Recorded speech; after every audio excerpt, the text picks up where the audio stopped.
It's Wednesday, November 9th, 2011, and I am starting to make Povitica. And what I wanted to show was the first step is I'm going to grind walnuts. Now, this is 15 pounds worth of walnuts. And once I throw it in the food processor, I grind it enough to be this fine. And so by the time you're going to see that this is going to be 15 pounds worth of walnuts.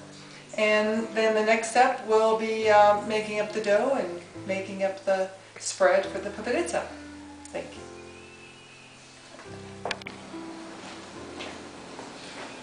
Hi there. Well, I thought you'd all enjoy this.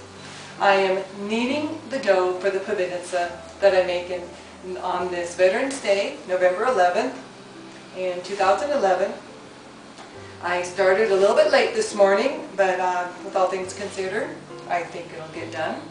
And what I do is I'm kneading this for about 15 minutes to get it to stick together, and then it's going to rise for about an hour, and it should be double its size.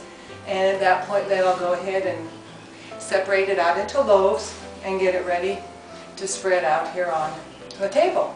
And this table is a circular table. It's a little over 40 inches in diameter. And the purpose of that is to roll this out, and it'll be a huge looking like pizza dough, and that's where I'll be, and you'll get to see those results a little bit later on. Well, hello again. It's a couple hours later. I've been working on the walnut spread in the kitchen, melting butter and mixing the walnuts and everything. But it's been over an hour, and I just want to show you this is what the dough looks like after it's risen for an hour. It's double. I've already tested it with my fingertips.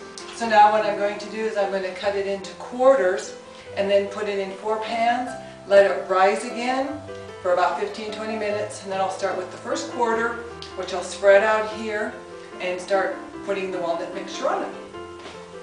Well, here I am on my third one, and I forgot. Everyone wants to know how I get it as big as a big 36-inch circle. Well, once I've taken the dough, I'll use the rolling pin to get it kind of stretched out a little bit. Then, just like my grandmother used to do, she'll take it under her arms like this, and you just let it stretch. And you slowly get it to stretch a little bit more, and a little bit more. And this is what you keep working with. I can stretch it out that way, and I'll go back to using the rolling pin and get a little bit thinner, and then get a little bit thinner. That's the trick. It's a lot of work, but it sure is good stuff. I'm back again, and where I'm at now is I have the first quarter all spread out here.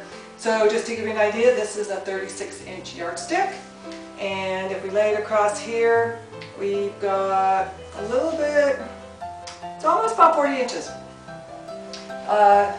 circle here. And I'm going to spread it with walnuts and then roll it up and put it in the pans, and you'll see that next. Okay, I have finished spreading out the walnut spread, as you can see on the dough, and now what I'm doing is at this point I start rolling it, and I just take my time and let's continue to roll it. I'll have to get to the very end here. And what's going to happen, of course, you pretty much see it's going to get really close, and I'm going to have to pull it back a bit. And then once I'm done with that, then I'll be slicing it up. So I'll get to that in a minute. Okay, now I've gone ahead and cut everything. So as you can see, I've got a loaf with two sections, another one. So I basically got 5 sections out of that one piece. And now I have 3 more to go. And here's one of the loaves that I've taken out of the oven, and I've removed it from the bread pan, and you'll notice it's a nice golden brown on top, because just before I take it out of the pan I do take probably about a teaspoon or so of butter and melt it all over the top, so it gives it that really nice golden look. And I do put a base of tinfoil underneath it before I wrap it up. And as many of my family and friends are familiar with, this is the final production. The Povitica goes on to a layer of tinfoil, and then I put it in a bread bag, and then I freeze it until I'm ready to mail them. Many of my family members get them mailed, and many of my local friends get them delivered. And so for many of you, if you don't have a Croatian grandmother, then you need to start making friends with a Croatian. So anyway, Happy New Year. God bless you all.